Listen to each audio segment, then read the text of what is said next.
Bob Martin here.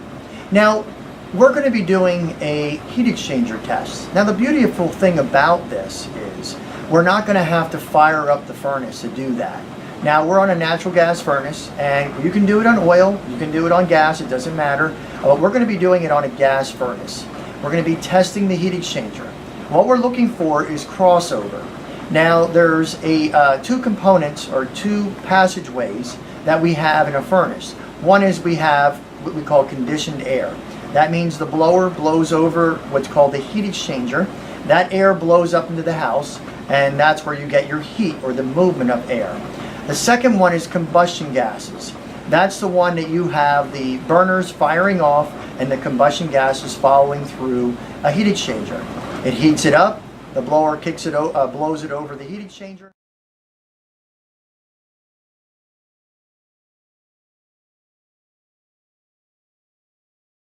Step one is we're going to be getting the blower to come on. So what we're going to do is we have a jumper. So we go from R to G, and you're going to be jumping the blower to kick on so that you can create that airflow. Now, one of the things that I do recommend is make sure that you put it on high speed, because you want as much pressure and as much airflow to go around and over that heat exchanger. It's really critical, because if there's even a small crack, we're going to find it with this test. Now, obviously, this is a test for testing purposes. It's inside. What we're going to do is we're going to go to the outside, and you're just going to tape over the exhaust and tape over the inlet. Now, remember, don't forget to remove it after the test. You obviously are going to have big issues, because when you go to start it back up, you're going to have some problems. Now, if you're testing with oil, you're going to have to take some rags and shove it into the exhaust. Now, obviously, you're probably going to have to take off the vent pipe, because you have a barometric damper there.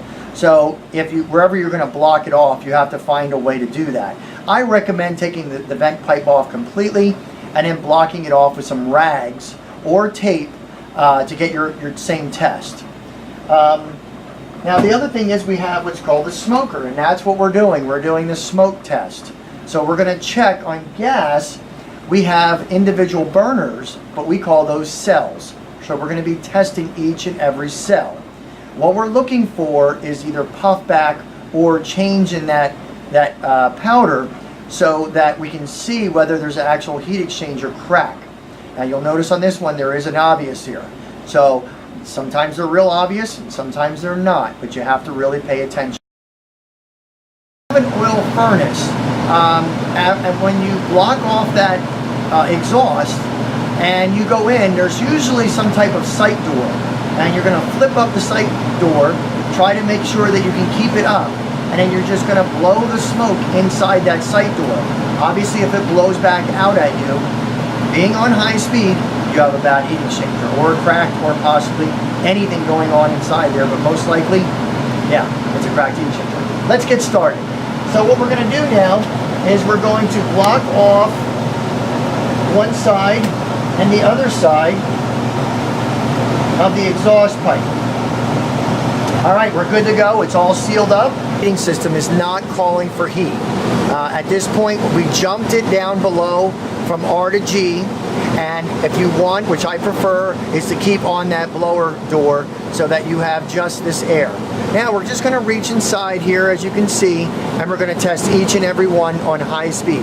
And here we go. Okay, we're blowing, and not much of a change, not much going on there, but we do see a little bit. Let's go to the next one. And as you can see, it really comes back really strong. So obviously that one has failed. We're going to the next one. And we can see that's very lazy, and it is coming back, but not as strong as cell 2. Let's go to cell 4. Cell 4, same thing, pushes back pretty good, and we know that this heat exchanger has failed.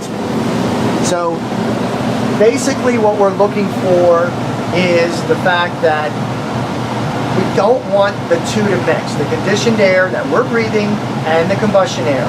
It's very dangerous. So what do? We have to red tag it, let the customer know.